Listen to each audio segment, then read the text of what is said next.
I'm Lily. And I'm Kiev. And welcome to the portal of our minds.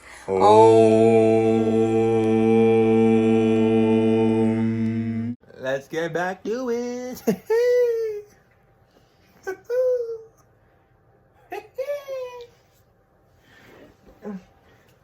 Hey guys, and welcome back to another piece of our minds here. Okay. Here. And today what we have for you is breaking old cycles. Try to keep your face in the screen. Breaking old cycles. All right. What you know about breaking old cycles? First of all, how y'all doing today? Yeah, for real. How are you doing? Take a deep breath if you need to. Let's all start off the video with taking 3 deep breaths.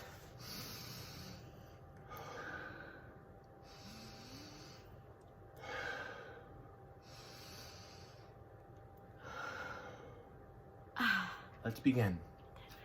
All right, I'm gonna turn this off real quick because it's really hot in my face. Breaking old cycles. I don't necessarily mean like breaking old habits or anything like that. I'm talking about breaking cycles. For example, this is a really good example that I know everyone will understand. Even if it's never happened to you, you know someone it's happened to. When you're attracting the same type of guy over and over and over, and you're like, oh my God, like, why do I keep attracting these like bums, these scrubs, or whatever. But there's one thing I want to say about cycles that keep getting repeated, and we wonder why. I'm gonna tell you how we can help break the cycle.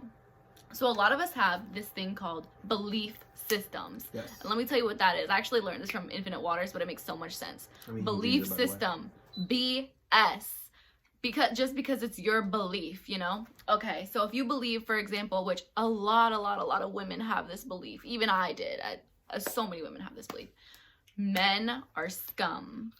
So say you have that belief, men are scum, right? And as a man, you know how many times I've heard that from women? Like, not personally directed at me, but just in general, them saying, oh, men are scum, all men are trash. And I'm like, yeah. Not every man's the same as the last you had. This is a good example.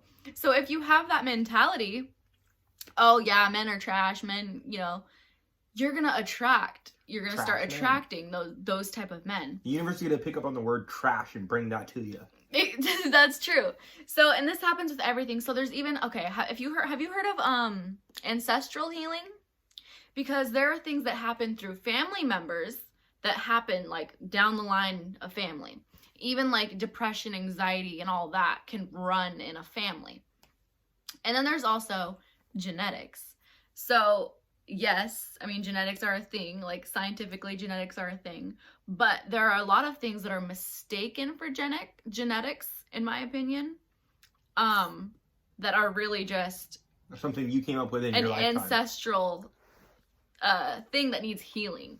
So a lot of, okay, let's do another example for that. Say you have a mom or a grandma, whoever watches you, dad, has a certain belief, right? Oh, I liked that. A lot of times that gets handed down to the child, right? And then they always expect you to live up to their expectations of how they grew up. It's like, hey, we're plumbers in the family. You're going to be a plumber too. And you don't want to, but keep going. Yeah, so, I mean, sure. And say you're like, that's not for me, or you want to break the cycle. Let me take the reins real quick. Do you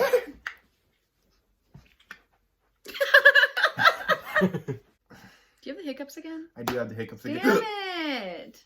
Say your grandfather. No. We'll stick on the example of trash men. So say your grandmother was with a narcissistic asshole. Oh my God, this is terrible. Okay, you know what? Let me give an example. You sit over there and have your hiccups for a little bit. Maybe drink some water. I don't know. This is like the 3rd time in the day.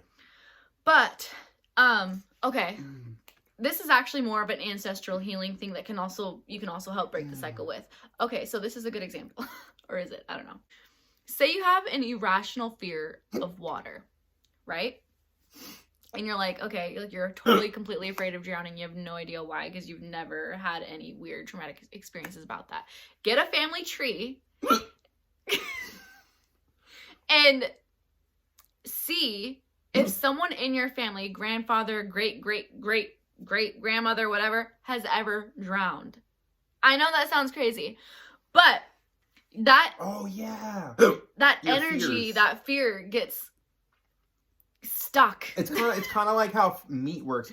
When you kill an animal that's been living in captivity and fear, sadness, and depression, that fear stays in those feelings stay in the meat, and then it transfers to you. It's kind of the same way. If your grandpa's scared of heights because he fell off something really high as a kid, and it stuck with him his whole life, and then it transfers to your dad, but your dad doesn't have the strongest fear, but then it gets to you, and all of a sudden it shoots through the roof, and now you have a fear of heights, and you don't know where it came from. And your dad or your mom never had a fear of heights. Like she said, oh my God. Look back to your grandparents and see if what happened to one of them. Oh, I'm going to be quiet. Also, another thing that can really help with breaking cycles, whether it's your cycle, whether it's a family cycle, that things that happen through the family. I had so much I wanted to say too, guys. I'm sorry. Did you really? I had quite a bit. It's okay. We'll make a second part. All right, really quick before we end this video, we're gonna make this short because my man's over here got the hiccups. Disregard those hiccups. So something I'm just gonna say really quick to help you break cycles. If there is a cycle that goes through your family, or if it's just a cycle that you yourself struggles with, do some shadow work. If you need to, go see a psychic and see why cycles keep repeating in your life. There could be a subconscious traumatic thing, energy held in your body that you need to release, that you don't even know that you have, that you need to Untapped release. shadow work. Yeah, attachments, things like that. And when I say attachments, I usually mean beliefs or attachments. Rather than having it as a belief, you should have it as either you know it or you don't. Or some like subconscious guilt, subconscious depression, fear, anxiety, or anything like that that needs to be let go or released that you don't even know you need to let go or release. Try doing some shadow work, writing. Maybe if you need to, see a therapist or a psychic if you need to. And that's some of the advice that I can give you. Sorry for the hiccups, guys. We love you guys. If you have any more questions or want to know a little bit more, I know this video may have been a little choppy involving the hiccups and whatnot, but if you guys want to see a part 2. Why are they so close together? I don't know. Usually it's a little bit. All right. Well, with that being said, guys, peace. I love you. Guys. Bonked our heads.